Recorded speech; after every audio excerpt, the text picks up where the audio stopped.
Hey folks, I'm Tom Vassell. Jason Levine. Today we're looking at a very small game called Insider. It's a game with shifty eyes. You are being controlled, it says on the back.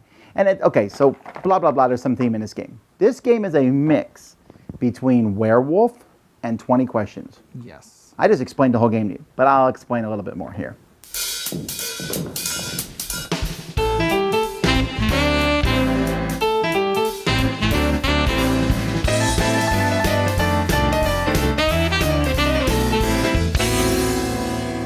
You're going to take a bunch of tiles here. Most of them are going to say commons, but one person is going to be the insider and one person is going to be the master. Although you can play a version where there is no insider. So you'll shuffle these depending on how many players there are, hand them out. Whoever is the master is going to reveal that they're the master. Everybody else will keep their role secret. The master then will tell everyone to close their eyes. They're going to take a deck of cards and they'll cut it like this, okay? And then they're going to turn over the top card here and they're going to look at the number here. So the number here is 4, and then they'll look at 4 here. And so the secret word is ceiling. So they have that, and then they put this here, they put this on top, and then everyone, but before they do that, the master will close their eyes. And they'll say, okay, insider, go ahead and look at this. So the insider then will open her eyes, and they will also know that the word is ceiling. Then the master will say, insider, close your eyes. Then the master will close this up like this. Now the master does not know who the insider is. All they know is that the insider knows the word on the card just like they do. Then people start playing 20 questions. You can ask yes, no questions. And the master can answer yes, no, or I don't know.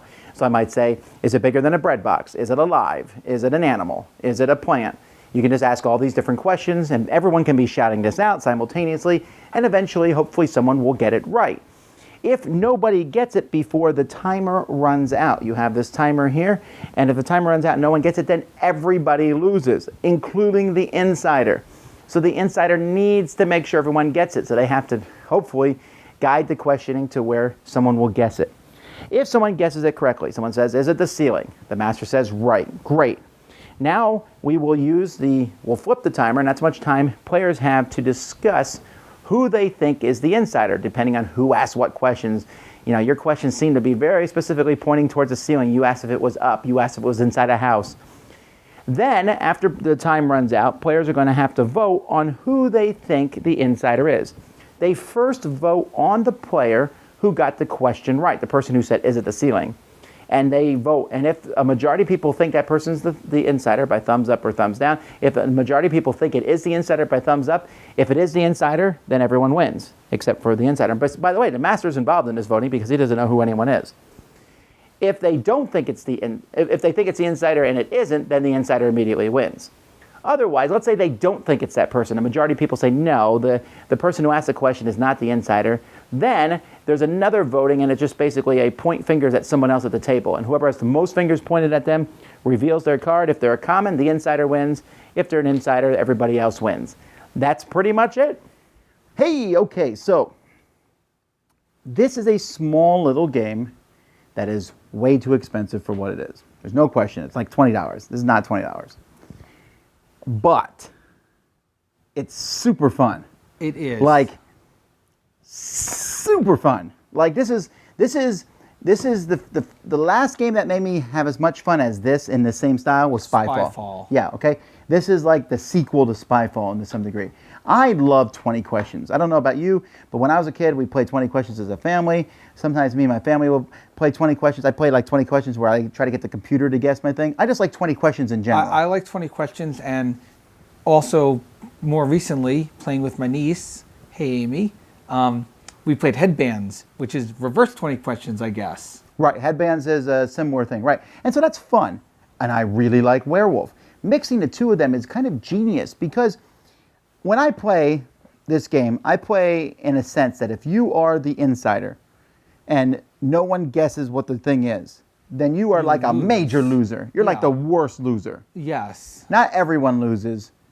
You lose, okay? Because you need to get people to guess it. But it is so hard to be on track and like ask questions that be like, well, is it an elephant? And they'll say no, but you are asking that so that they say, oh, rhino is the answer. You know what I mean? Yes. But it's really funny because once the correct answer is given, suddenly everyone's like, okay, wait a minute. Who asked the questions that led us to this?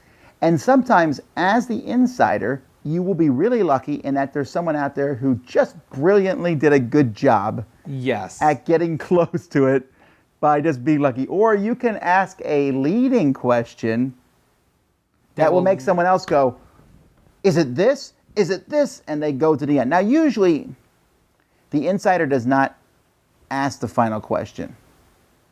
Sometimes they do. But sometimes they do because they know that usually the insider does not. Exactly. So it's really kind of this fascinating game, and this is one of those games where you'll play it, and I think that you will never see this played just once. No. You will play it and you'll be like, playing it again. Again, I think I Again. played this, again, going to BGG Con because this was where we found this game. I think I played it, I want to say, 40 times at least in 5 days. At least 40 times. I mean, I remember I found this, and they're like, do you want to play it? And I'm like, all right, I'll play once. And I played, and I was like, all right, we're playing again. And then Yeah, when we were done, and then everybody left, and I was like, I'm taking it to another group. And he was the one who said, I don't think I have time. I'm just going to play one game of it and leave. Right, I did say that. You And then did when say it was that. over, I was like, Again. nope, playing another game. And then I played another game, and then I played like 10 games in a row because it's just that entertaining. Now, here's the deal, and I don't know where you stand on this. This is all nice and good and all, but honestly, this game could be played very easy without this game. Correct. Does that mean, you know what I mean? It's the way a lot of the Oink games are like that. Like the Fake Artist in New York is the same thing. You could have a bunch of markers and do it on your own, which a lot of people made their own rogue copy. And I can see rogue copies of this game being made too. I do. But at the same time, if you do want to get, I mean, I'm really pumped about, we're recording this before Dice Tower Cruise, and I'm pumped to play this out there because I'm telling you, this is the kind of game that at lunch I can bring out and be like, hey, let's play this real quick. And as you're eating, you can be eating and asking questions, and everyone gets involved, and you will be surprised. Even the quiet people, Exactly. they have to ask questions and stuff. We're going to have two copies there because I have a copy of this too. We got. Well, we will have had, this is being posted after the cruise. Yes, we will have had two copies there at the cruise. So, what's your awesomeness rating on this one? This one is high. This one's an awesomeness rating of 9. The only thing that doesn't make it a 10, and this is one of the best social deduction games because that adding the 20 questions element to it, the only reason it doesn't get a 10 is because the deck is too small. I wish that the deck was 5 times as big and there was that many more cards in it. But other than that, this game is perfection.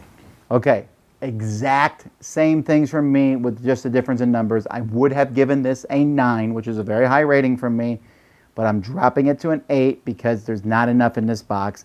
It's ridiculously overpriced for $20. Now, I will say for $20, I've already gotten a huge amount of entertainment out of this.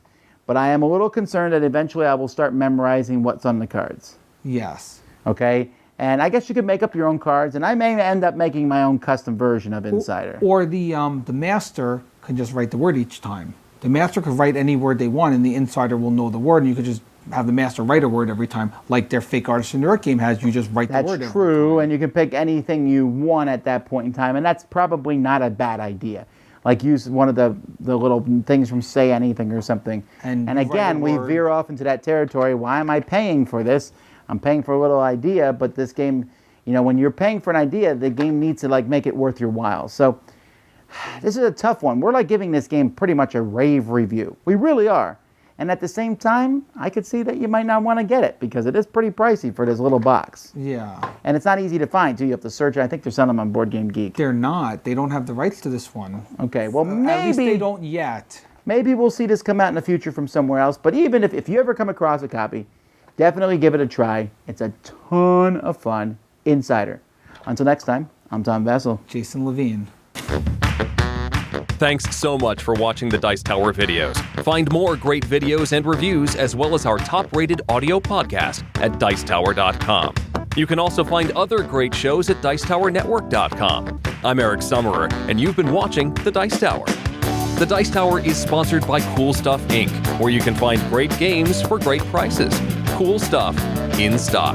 Check them out at CoolStuffInc.com.